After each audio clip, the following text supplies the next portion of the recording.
జరిగిందని మీరైతే భ్రమింపజేసే ప్రయత్నం చేస్తూ ఉన్నారో ఇది మంచిది కాదు అని విజ్ఞప్తి చేస్తూ ఉన్నాను. ఎందుకంటే ఇది అల్టిమేట్గా 6-7 నెలల్లో ఎలక్షన్సే ఉన్నాయి.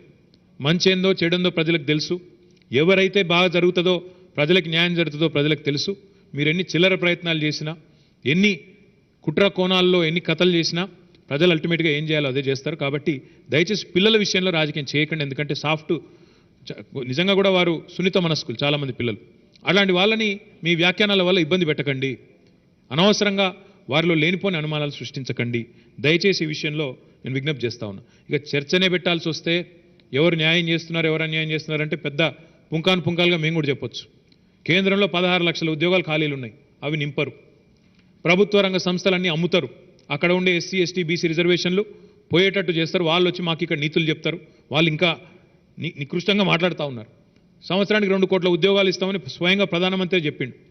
ఎక్కడ పోయిన ఉద్యోగాలు అంటే మళ్ళీ పకోడీలు కూడా వేయడం ఉద్యోగాలు అంటాడు. కాబట్టి ఇంక మీరు మాకు వచ్చి చెప్తే చాలా దరిద్రంగా ఉంటుంది. చెప్పవద్దు, అనవసరంగా మాట పడవద్దు. ముఖ్యంగా ఈ ఇష్యూలో పిల్లల్ని రెచ్చగొట్టవద్దని విజ్ఞప్తి చేస్తూ ఉన్నా. ఇంకొక మాట కూడా నేను చెప్తా ఉన్నా. అసలు నిజంగా ప్రభుత్వాలు ఎట్లా పనిచేస్తాయో తెలియదు. పబ్లిక్ సర్వీస్ కమిషన్ అనేది ఒక రాజ్యాంగబద్ధమైన సంస్థ. Public service commission is a constitutional body. ప్రభుత్వం రోజు day to day affairs of public service కమిషన్లో మా పాత్ర ఉండదు. ప్రభుత్వం యొక్క పాత్ర ఉండదు. మా తరఫున సెక్రటరీ గారు ఉంటారు, అంతే. ఒక ఐఏఎస్ ఆఫీసర్ ఉంటారు. Otherwise it's an independent constitutional body. ఒక ఆయన అంటాడు ఐటీ మినిస్టర్ని బర్తరఫ్ చేయాలా. ఐటీ మినిస్టర్ అంటే నేను రాష్ట్రంలోని ప్రతి కంప్యూటర్కి నేనే బాధ్యుడిని అయింది. అది తెలిసి అంటారా, తెలవకంటారా, లేక తెలిసి కావాలని దురుద్దేశాలు ఆపాదించే కోణంలో అంటారా? ఏం మాట్లాడుతున్నారు అసలు? అంటే ఇంటర్మీడియట్ బోర్డులో ఏదైనా జరిగితే ఐటీ మినిస్టర్ తప్పు, పబ్లిక్ సర్వీస్ కమిషన్లో ఏదో జరిగితే ఐటీ మినిస్టర్ తప్పు. ఐటీ అంటే ఏం చేస్తారో కనీసం తెలుసా వీళ్ళకి? ఐటీ మంత్రి అనేవాడి పని ఏంటో తెలుసా? ఎప్పుడైనా ప్రభుత్వంలో పనిచేసిన అనుభవం ఉందా, లేక తెలిసి కూడా కావాలని దురుద్దేశపూరితంగా మాట్లాడడమా? ఒక పేపర్ లీకేజీ ఇద్దరు దుర్మార్గులు, ఇద్దరు వ్యక్తులు వారి అపసవ్య పనుల వల్ల జరిగింది. వాళ్ళని ఆల్రెడీ లోపలేసినాం. వాళ్ళ వెనకాల ఎవరున్నారో తవ్వి తీస్తాం.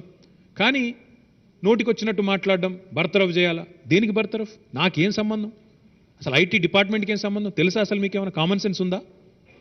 ఏది పడితే అది మాట్లాడడమేనా? మతి లేని మాటలు. నేను ఒక మాట అడుగుతాను. అట్లంటే గుజరాత్ రాష్ట్రంలో 8 ఏళ్లలో 13 పేపర్ లీక్ అయినాయి. అక్కడ ఎవరైనా మంత్రిని బర్తరఫ్ చేసిండ్రా? ఎవరైనా మంత్రి రాజీనామా చేసిండా?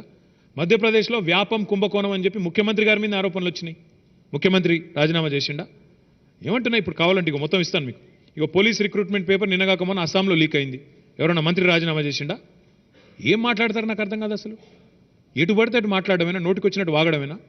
9 ఏళ్లు పారదర్శకంగా నడిచిన సంస్థ ఇద్దరు దుర్మార్గుల పొరపాటు వల్ల తప్పు జరిగితే పిల్లల్ని రెచ్చగొట్టడం, నోటికొచ్చినట్టు వాగడం, ఇష్టం వచ్చినట్టు బాధ్యత రాహిత్యంగా మాట్లాడడం సబబా? దయచేసి నేను మిమ్మల్ని కూడా కొడతా ఉన్నా, మీడియాని కూడా కొడతా ఉన్నా. ఏదేదో జరిగిపోయిందని, ఇంకేదో అయిపోయిందని చిలువలు పలువలు చేసి చూపెట్టడం ఈ సమయంలో కరెక్ట్ కాదు. ఇష్టం వచ్చినట్టు ఊహాజనిత వార్తలు రాయడం కరెక్ట్ కాదు.